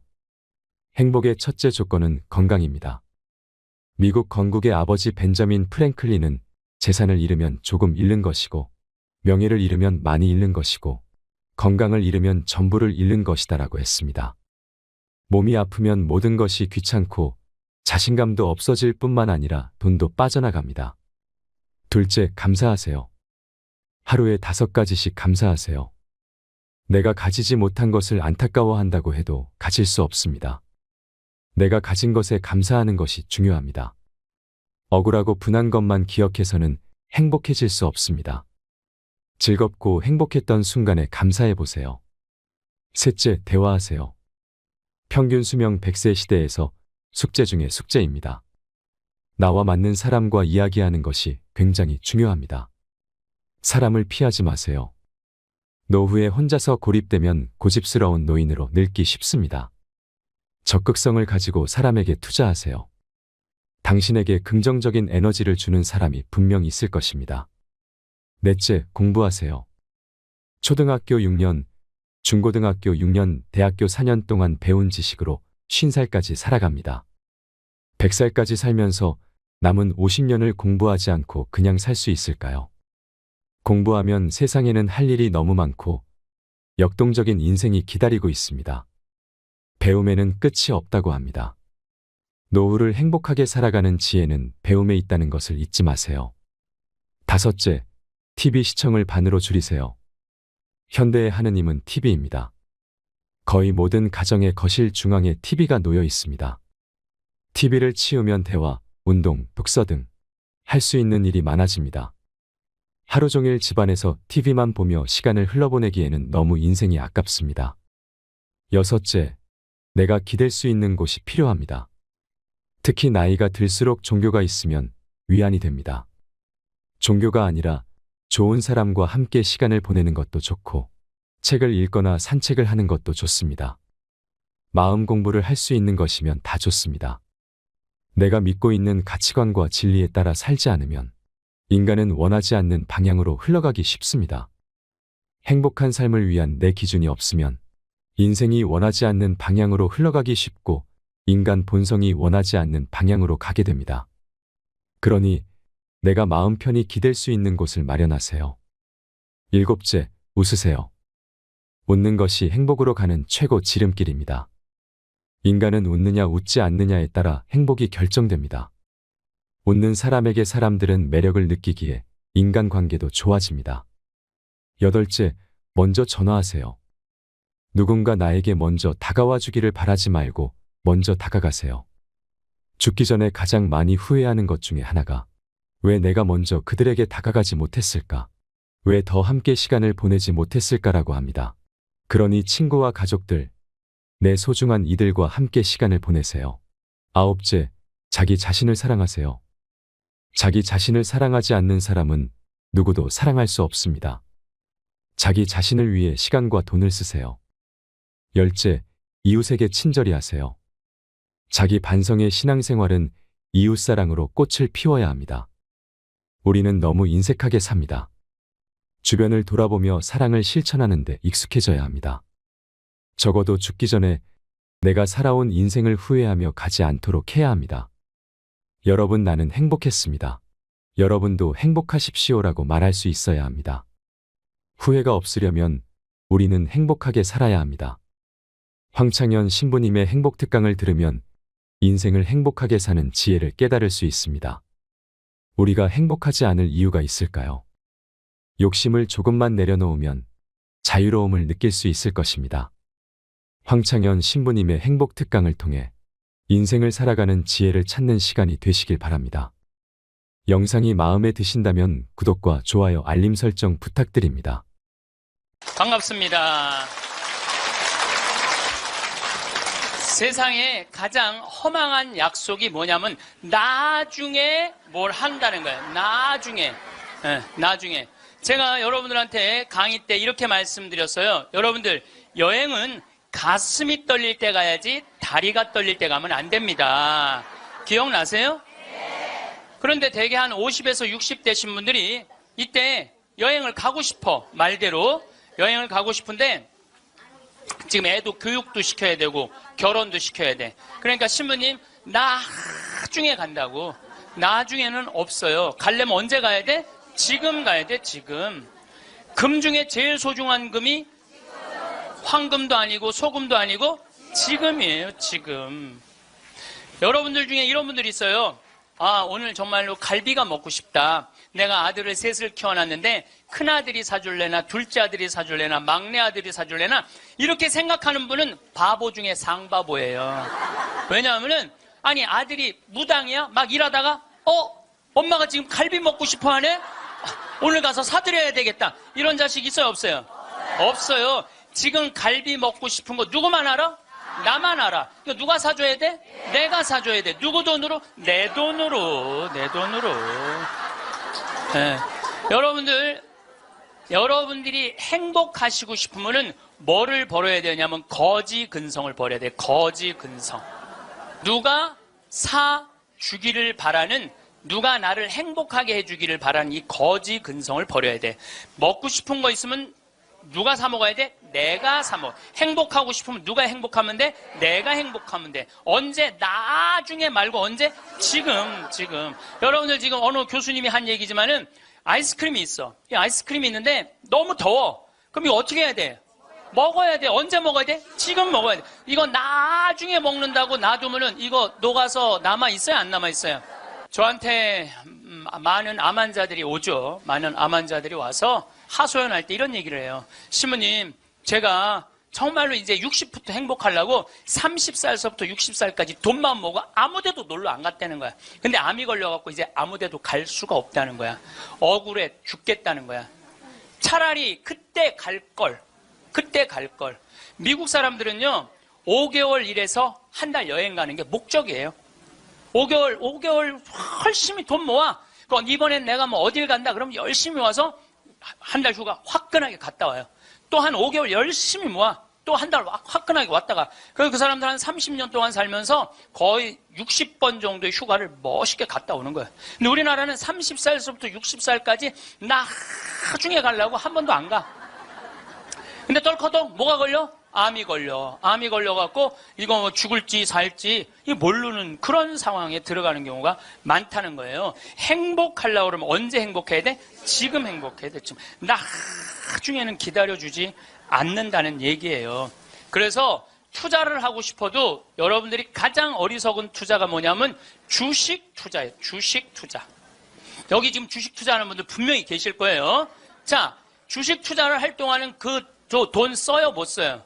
못 써요. 그런데 제가 모 은행의 지점장들 300명한테 강의를 한 적이 있어요. 근데 그분들이 나한테 이렇게 말을 해요. 대개 주식 투자하는 개인의 96%는 평생 하다 보면은 5천에서 1억 정도는 다 손해보고 나간다는 거. 96%가 써보지도 못하고 날리는 거야. 써보지도 못하고. 저는 요즘 필라테스라는 걸 해요. 제가 필라테스를 하는데, 그런데 제가 뭐 관절염이 있으니까 안 쓰는 근육들이 너무 많더라고. 일주일에 2번을 하는데 내 몸이 나한테 그러더라고. 주인님 너무너무 감사하다는 거야. 나한테 왜 이렇게 나한테 잘해주느냐고. 필라테스를 하죠. 그 다음에 내가 영어 공부하죠. 나한테 하는 투자는 아깝지 않아요. 그런데 주식 투자는 써보지도 못하고 날리는 거야. 아니, 여러분들 5천만 원을 날린 분들, 내가 물어볼게요. 여러분들 그 5천만 원을 갖고 자기한테 투자했어. 자기 신앙에 투자했어. 5천만 원을 가지고 이스라엘 성지순례를 10번을 갔다 왔다고 생각을 한번 해봐요. 그럼 여러분들은 지금 10번 갔다 온 분들은 예수님하고 트고 지낼 수 있어요. 이스라엘 성지순례 10번 갔다 온 분들은 예수님하고 그냥 맘먹고 막 트고 그냥 얘기할 수 있어. 그게 나 주식 투자 5천만 원을 갖고 한 푼도 못 건져갖고 아이고 속이야, 아이고 가슴이야 이러고 사는 게 나아요. 어느 게 나아? 그러니까 오늘부터 주식 다 팔고 어떻게? 자기한테 투자하세요. 네. 나중에 투자하지 말고 언제 투자해? 지금 투자해야 돼. 지금 투자해야 돼. 그러니까 우리는 어떻게 행복한지도 모르고 서로 무시하고 사는 게 기쁨이 뭔지도 모르고 살아. 어쨌든 우리 이 대한민국의 건국이념은 돈이야.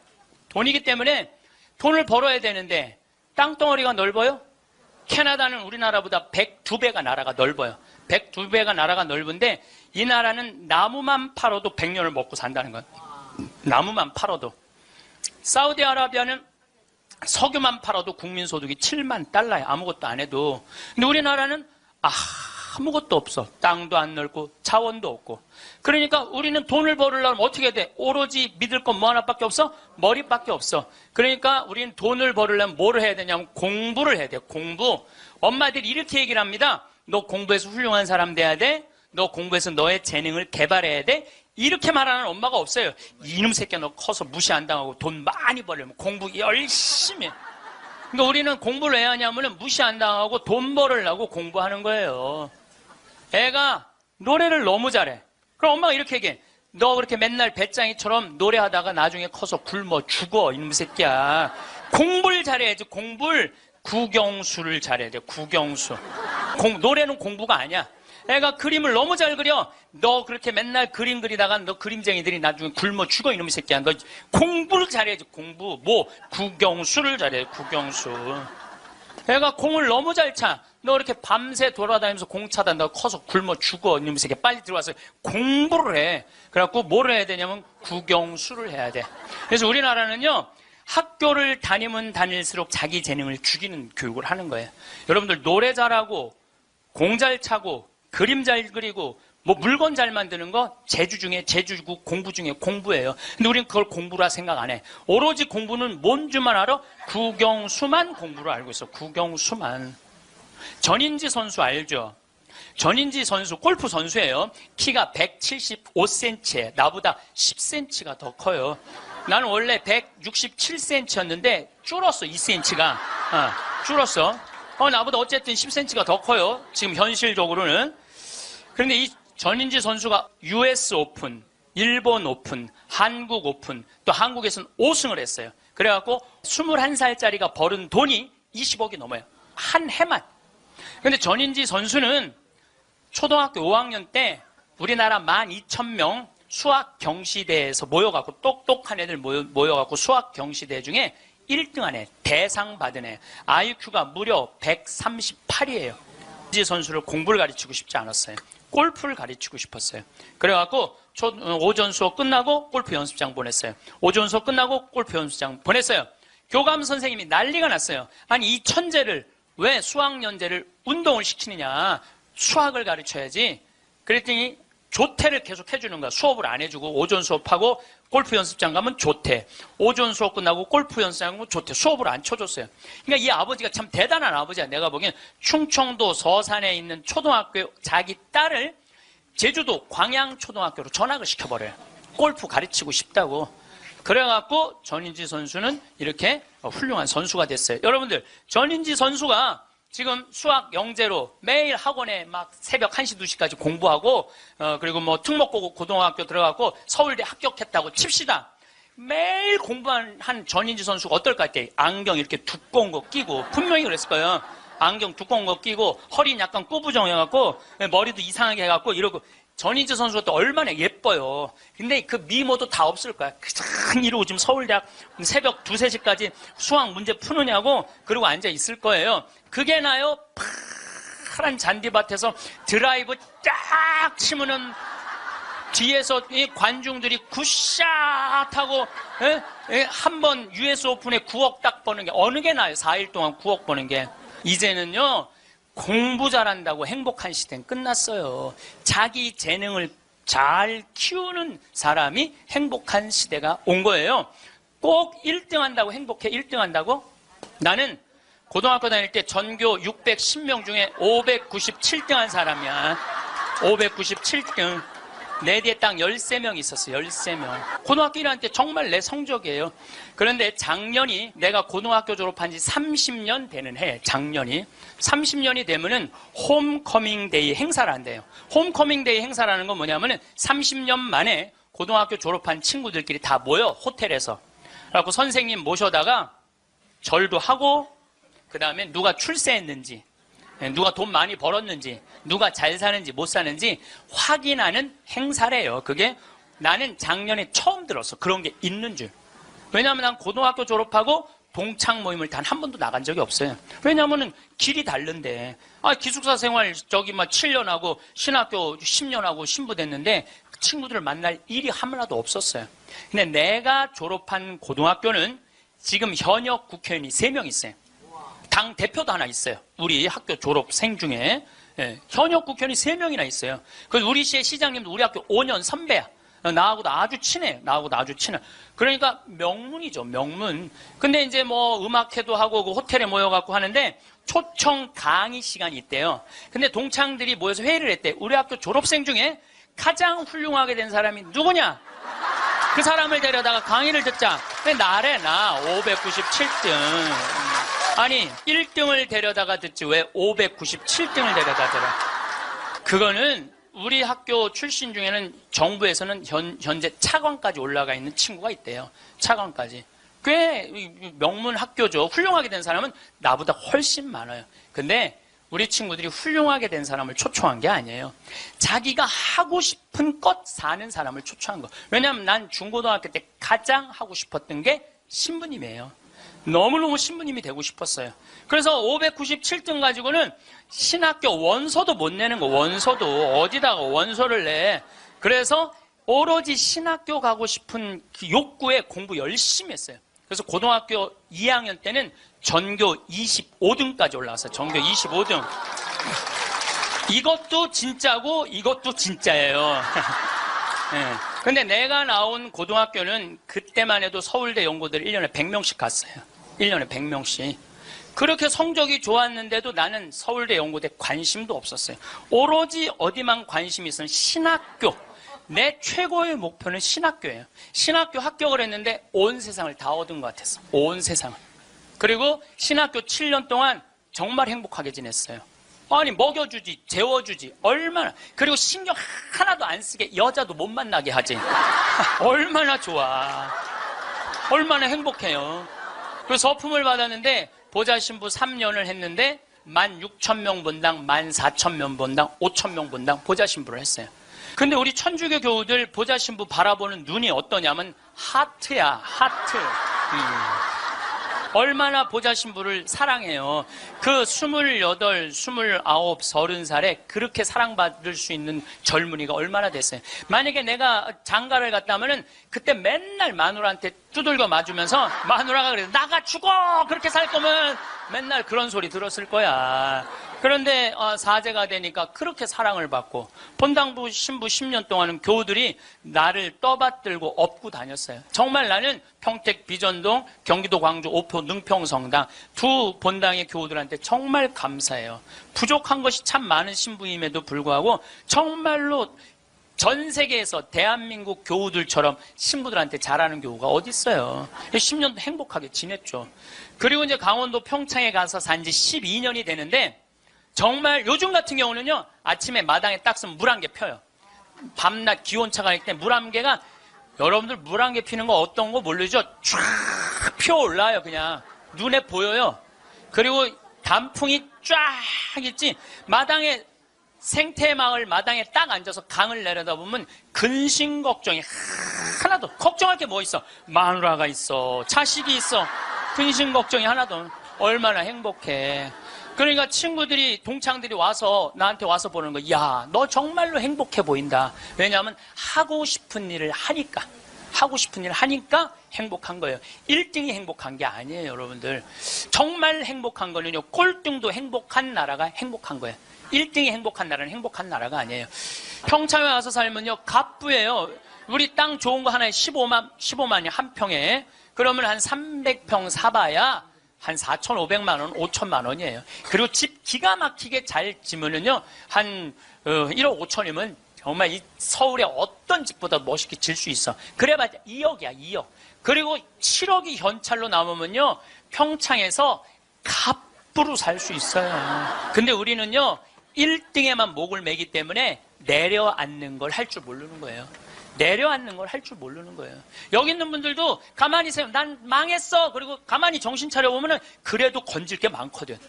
그런 거 정리해갖고 평창에 오면 다 되는 건데 여기서 살라고 그러니까 힘든 거예요. 여기서 살라고 그러니까. 그러니까 1등병을 고쳐야 돼요.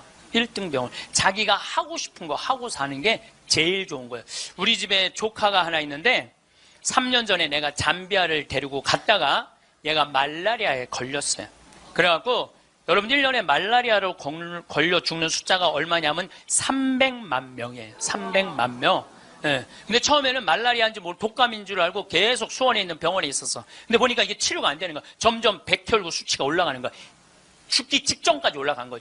너무너무 놀래갖고 내가 여기 서울 국립의료원에 입원을 시켜놓고 마침 서울대병원에 내가 강의를 나가니까 전화해갖고 최고로 좋은 감염내과 의사 찾아서 우리 조카 좀 내가 조카 하나 잡게 생긴 거 아니에요. 지금 아프리카 데리고 가서 조카 좀 살려. 그리고 내가 그날 내 평생에 그렇게 간절하게 기도한 적이 없어. 하느님, 우리 조카만 살려주면 내가 열심히 살겠습니다. 딴 생각 안 하고 내가 열심히 기도했어요. 조카가 살아났어요. 기적같이 살아났어요. 정말 죽으려고 그러는 애가 살아났어요. 근데 얘가 그 말라리아 걸리기 전에는 화학과를 다녔어요. 근데 별로 행복해 보이지 않더라고, 애가. 화학과를 다녔던 애가. 근데 말라리아 치료되고 난 다음에 학교를 때려쳤어요. 얘가 어렸을 때 성우를 하고 싶어 했어요. 그래서 바이올린도 배우고 피아노도 배우는 아이예요, 원래는. 근데 화학과를 간 거야. 바이올린하고 피아노 배우는 애가, 성우하고 싶은 애가 화학과를 가니 얼마나 한심해요. 그랬더니 나한테 그러는 거야. 삼촌, 내가 학교 때려쳤어. 그래서 왜? 그랬더니 내가 죽음 직전까지 가보니까 내가 좋아하는 걸 하다가 죽는 게 자기가 옳게 사는 거라는 생각이 들더래요. 그래서 얘가 공부를 해갖고 뮤지컬 학과를 들어갔어요. 뮤지컬 학과를 들어가고 아니 가자마자 장학금을 받고 다니는 거야. 화학과 다닐 땐 장학금 하나도 받지 못했던 애가 자기가 좋아하는 걸 하면은 되는 거예요. 청음은 만점이래요. 이번 축일 때 얘가 우리 생태마을에 와갖고 저 삼촌 때문에 내가 인생이 바뀌었다 그러면서 노래를 하는데요. 정말로 웬만한 기성 뮤지컬 가수보다도 정말 잘한다고는 좀 문제가 있겠지만 절대 노래를 기가 막히게 잘하더라고. 얘가 노래를 얼마나 잘하는지 얘가 나하고 목소리가 똑같아. 내가 심장이 떨리더라고, 심장이. 그런데 아버지인 우리 둘째 형이 나한테 하는 얘기가 지금 쟤는 대한민국에서 제일 행복한 애라고. 자기가 하고 싶은 걸 하니까. 예, 그래서 내가 그 아이를 볼 때마다 너무 기특해갖고 이번 주 토요일 날도 노트라든드 파리라는 뮤지컬을 내가 끊어줬어요. 최고 좋은 좌석에 너 가서 보라고. 그러니까 애가 자기가 하고 싶은 걸 하니까 박수를 쳐주고 싶은 거야. 여러분들도 정말 자녀들을 사랑한다면 여러분들이 좋아하는 국영수를 가르치지 말고 자녀가 좋아하는 걸 찾아줘야 돼요. 그래서 우리는 1등을 해갖고 어딜 들어가야 돼? 서울대학을 들어가야 돼. 이게 행복 공식이야. 돈을 벌으려면은 공부를 잘해야 되고 공부를 잘해서 1등을 하고 1등을 해갖고 서울대학을 들어가야 돼. 근데 여러분들 우리나라 자살률 최고 높은 학교가 어딘 줄 아세요? 카이스트예요. 카이스트. 공부 잘한다고 행복한 거 아니에요. 하고 싶은 일을 하는 게 행복한 거예요. 서울대학을 들어가야지 행복하고 인생에 성공했다는 이 대한민국 사람들의 머리를 뜯어 고쳐야 된다는 거예요. 그러니까 대한민국 엄마들은 임신을 하면은 내 뱃속에 생명이 들어왔다는 생각 안 한다니까. 임신을 하는 순간 내 뱃속에 서울대학 C가 들어왔다. C. 예. 사람으로 안 보여. C로 보여. C로. 근데 요즘 젊은 엄마들은 내가 요즘 또 알아보니까 한글만 안 가르친대요. 아침에 일어나고 애한테 한다는 소리가 Good morning, my baby. How are you today? 영어로 하는데 영어로. 정신이 나간 거죠. 그리고 엄마의 태를 10달 만에 열고 나왔어. 세상이 얼마나 멋있어요. 하늘도 예쁘고 단풍도 예쁘고 구름도 예쁘고. 그러고 베란다 창문을 통해서 구경 좀 하려고 그랬더니 마음 급한 엄마가 너 지금 그거 볼 시간이 어디 있어. 1살짜리한테 한쪽 창문에 가나다라 마바 차타카타 붙여놓고 반대쪽 창문에는 A, B, C, D 붙여놓고 누워서 모빌이 돌아가는데 기억, 리을, 디귿, 리을이 돌아가는 거야. 자, 저는 이 이야기를 20년째 하고 있어요. 왜냐하면은 내가 가정방문 다녀보면서 제일 꼴배기 싫은 게 애 방에 글자, 숫자, 영어 더덕더덕 붙여놓는 거예요. 그게 애를 위한 일이 아니거든요. 애를 정신을 혼란하게 만드는 거예요. 발도르프 교육이라고 있어요. 독일에서 1차 세계대전 끝나고 난 다음에 담배 공장에서 처음으로 한 교육이에요. 근데 이게 가장 인간한테 인권을 존중해주는 교육이래요. 이 발도르프 교육은 유치원 때부터 대학 졸업할 때까지 등수가 없어. 등수가. 누가 1등인지 누가 꼴등인지 몰라. 그리고 이 발도르프 교육에서는 사람을 어떻게 등수로 먹이느냐 이거예요. 사람 어떻게 등수로 평가하느냐 이거예요. 등수가 없어요. 그리고 지금 노르웨이, 핀란드, 덴마크, 네덜란드 다 등수 없어요. 우리나라처럼 1등급부터 15등급, 20등급 나눠놓는 나라가 없다니까요. 참 불행한 거예요. 이건 교육이 아니에요. 교육이. 근데 이 발도르프 교육에서 가장 하지 말아야 되는 거 머리맡에 모빌 달아놓지 말라는 거예요. 애기한테 모빌 달아놓으면 절대 안 된다는 거예요. 생각을 해봐요. 하루 종일 가나다라 갖고 놀고 ABCD 갖고 놀고 1, 2, 3, 4 갖고 놀았어. 너무 피곤해. 그래서 잤어 밤에. 자고 한 8시간 잤어. 오늘 하루를 개운하게 시작해볼까? 눈을 딱 떴는데 기억, 니은, 디귿, 리을이 돌아가. 이게 애들한테 보통 스트레스가 아니라는 거예요. 그런 애들이 커서 다 치약 한 통을 다 짜서 동료 병사들을 먹이는 거예요. 그런 애들이. 그러니까 우리나라 애들은요, 어렸을 때부터 너무 스트레스를 받아갖고 중학교 2학년만 되면 폭발하는 거예요. 그래서 중2병이 나오는 거예요. 부모가 너무너무 괴롭혀갖고, 작년에 부산에서 한 초등학교가 선생님이 2학년인데 22명이 한 반인데 다음 중간고사 볼 때 만점 받는 애부터 밥 먹인다고. 그래서 국어, 수학을 중간고사에 봤대요. 근데 4명이 22명 중에 4명이 만점을 받았대. 그 4명한테 그랬대. 니네들 만점 받았으니까 밥 먼저 먹으라고. 그리고 18명한테 니네 시험 못 봤으니까 밥 나중에 먹으라고. 그러고. 급식을 성적순으로 한 거죠. 애들한테 갑질을 가르치는 거예요. 너 공부 잘하니까 뭐도 먼저 먹어도 돼? 밥도 먼저 먹어. 어렸을 때부터 공부를 잘하면 특권을 누리게 가르치는 거예요. 그래서 갑질이 나오는 거예요. 그래서 어렸을 때 공부 잘하면 밥도 먼저 먹어도 돼. 그러니까 얘네들은 항상 먼저 먹었어. 뭐든지. 그러니까 나중에 무슨 판사, 검사, 국회의원, 장관 돼도 항상 먼저 먹어도 돼.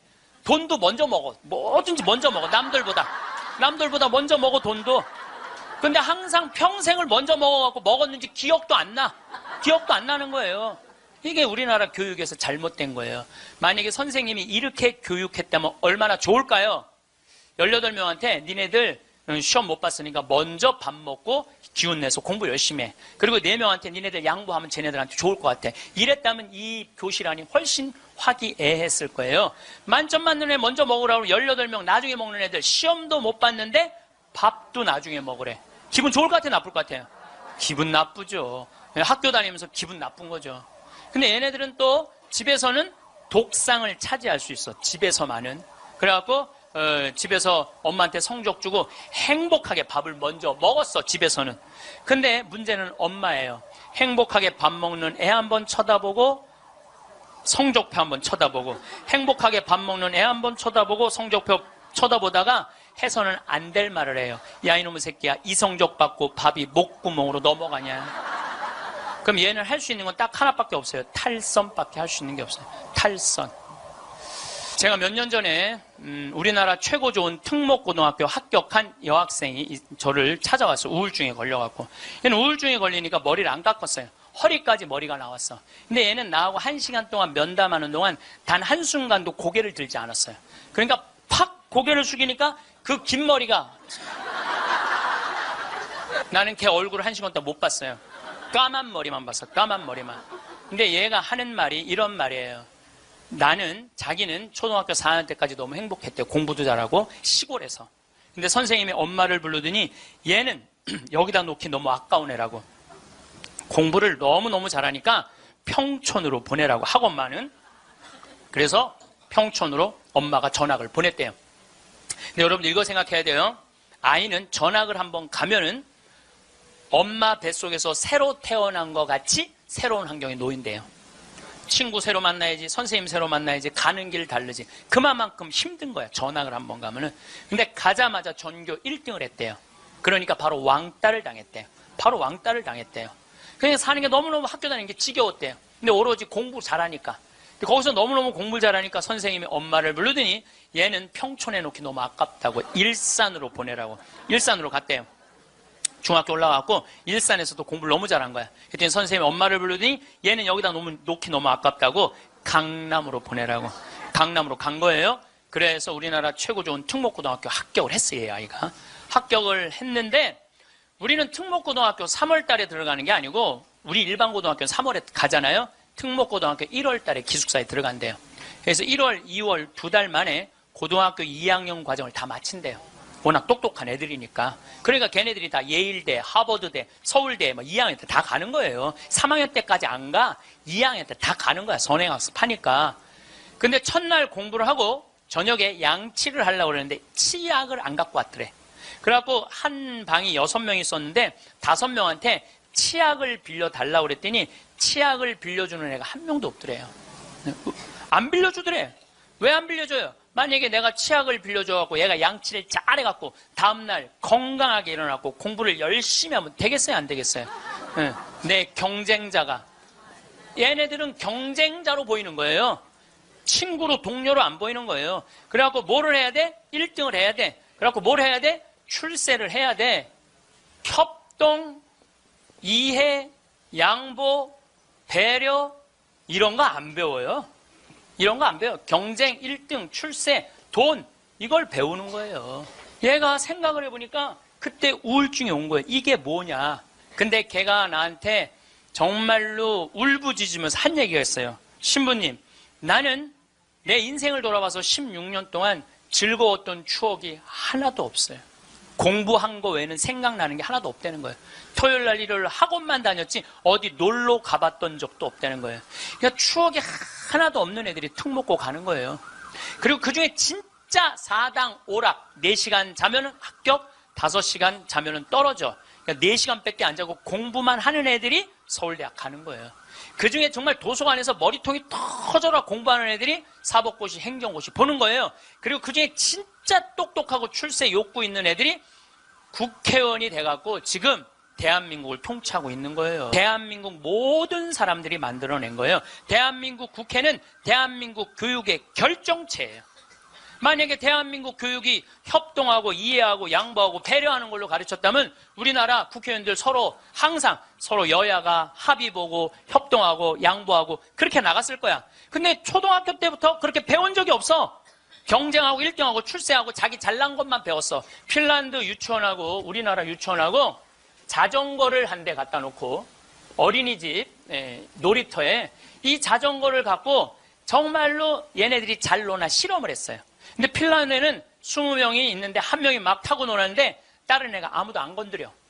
그래서 얘는 또 타고 놀더니 제자리에 갖다 놔. 다음 애가 또 타고 놀아. 그 다음 애가 또 타고 놀아. 그래갖고 20명이 1시간 내에 다 타고 놀았대요. 그런데 우리나라에는 딱 20명이 그 자전거, 새 자전거를 보더니 20명이 매달려갖고 네가 먼저 타내냐 내가 먼저 타내냐 싸워갖고 1시간 동안 한 명도 못 탔다는 거예요. 자, 여러분들 이게 EBS에서 5년 전에 한 실험이에요. 똑같은 자전거를 놓고 핀란드 애들은 다 타고 놀았는데 똑같은 자전거를 놓고 우리나라 애들은 한 명도 못 탔어요. 우리나라엔 지금 먹을 재산이 너무너무 많아. 나눌 게 너무너무 많아. 그런데 아무도 못 가죠. 너도 못 갔고 나도 못 갔고 하늘에서 붕 떠 있어. 천국은 나누느냐 나누지 않느냐로 결정돼요. 천국과 지옥은. 여러분들 이 하느님이 제가 늘 말씀드리잖아요. 하느님이 째째한 분이 아니에요. 천당, 지옥 다 먹을 거 상다리가 부러지게 차려놔. 너무 많이 차려놓으니까 상이 너무 커. 그러니까 젓가락이 저기까지 먹어야 되니까 우리 팔 2배만 해. 전부 다 젓가락이. 천국에 가보니까 살이 다 통통 쪘어. 왜 쪄? 이걸 찝어갖고 저쪽에 있는 애한테 너도 한번 먹어봐. 너도 한번 먹어봐. 너도 한번 먹어. 서로 먹여주는데 지옥은 자기 팔보다 2배 긴 젓가락을 쥐고 저만 먹으려고. 이 자전거하고 이거하고 똑같은 거예요. 우리나라도 지금 똑같아요. 우리나라 정말 돈이 많은 나라인데 다 여유가 생겼는데 아직도 자기 입에만 집어넣으려고 그러는 거예요. 그러니까 협동, 이해, 양보, 배려가요. 미래 세계는 성공할 수 있는 길이에요. 경쟁, 1등, 출세가 성공의 길이 아니에요. 빌 게이츠가 며칠 전에 얘기했잖아요. 미래 세계는 나누는 나라가 경쟁이 있는 나라라고. 제가 1년에 도로를 9만 킬로를 다녀요. 내 차로 9만 킬로. 택시 기사들이 1년에 얼마를 뛰느냐면 4만 5천 킬로를 뛰어요. 근데 나는 9만 킬로를, 나는 택시를 했어도 택시 기사들보다 2배 돈을 더 벌었을 거야. 9만 킬로를 뛰니까. 그러니까 하루 중에 보통 도로에서 6시간 정도 있어요. 근데 매일 그렇게 있어요. 그러니까 도로에서 벌어지는 일은 세상 어느 누구보다도 내가 많이 알아요. 오늘도 영동고속도로로 나왔는데 영동고속도로가 4차선이야. 4차선이면은 1차선은 추월 차선이에요. 추월 차선. 추월하면 들어가 줘야 돼요. 추월하면 들어가 줘야 되고 추월하면 들어가 줘야 돼. 왜냐하면 뒤에 바쁜 차들 가라고. 내가 이탈리아를 가보니까 이탈리아는요 1차선이 보통 130에서 140으로 달려요. 추월하는 차들이니까 쫙쫙. 그리고 만약에 100km로 달리는 차들이 있으면은 막 뒤에서 상향등을 막 켜요. 비키라고. 그러면은 막 달리다가도 뒤에서 막 상향등을 켜잖아요. 내가 지금 천천히 가나 바로 빠져줘요. 내가 그걸 보고 내가 촌놈 유럽 여행기 그 책에도 썼지만은 너무 신기한 거야. 그냥 쉑쉑 가는 거예요. 그리고 바로바로 비켜주고 너무 신기하더라고요. 근데 우리나라는요 1차선에서 시속 95km로 앞에는 3km가 뻥 뚫려 있어. 그래도 단 한 번도 차선 안 바꿔요. 자기 때문에 뒤에 1km가 꽉 막혀 있는데도 한 번도 차선 안 바꿔요. 오로지 1차선으로만 가. 왜 그런 줄 알아? 우리는 1등에 한이 맺혀갖고 도로도 1차선으로 1등에 한이 맺혀 도로도 1차선으로 가야 돼요. 우리는. 네. 4차선으로 가면은 내가 꼴등하는 기분이 들어요. 4차선. 그래서 여러분들 한번 보세요. 우리나라 이제 4차선 도로를 가보시면은요 4차선이 텅텅 비일 때가 대부분이에요. 1차선은 꽉 차도. 죽으나 사나 1차선이야. 그러니까 너무 열받으니까 쫓아가갖고 이 야구 방망이로 앞에 앞유리를 깨고 3단봉으로 내리치고 비비총으로 쏘고 서로 양보를 못하는 거예요. 자존심이 상하는 거예요. 아니 자기가 좀 늦으면 2차선으로 가든 3차선으로 가든 4차선으로 가는데 우리는 이게 안 되는 거예요. 그리고 방향 지시등을 켜주는 건 예의야. 뒷사람에 대한 예의야. 그런데 10대 중에 방향 지시등을 켜주는 차들은 3대 내지 4대밖에 안 돼요. 그냥 들어가고 싶으면 들어가고 나가고 싶으면 나가고 자기 하고 싶은 대로 하는 거예요. 서로에 대한 예의가 안 갖춰져 있으니까 매일매일 폭력적인 일이 벌어지는 거예요. 가장 기본적인 걸 안 가르치는 거죠. 가장. 근데 지난번에는 뭐 서울에서 강의가 있어갖고 나오는데 2000쯤 나왔는데 뒤에 앰뷸런스가 내가 봐도 무지하게 급한 것 같아. 달려오는 게 막 상향등에 비상 깜빡이에 뭐 삐우삐우에 정신이 하나도 없는 거예요. 그런데 내가 딱 자리를 비켜줬는데 앞에 10대 중에 내가 쉬어봤어요. 몇 대가 비키나. 딱 3대 비키는 거야. 나머지 7대는 그냥 가는 거야. 그러니까 너무너무 급하니까 지가 막 2차선, 3차선을 막 가더라고요. 그 앰뷸런스가.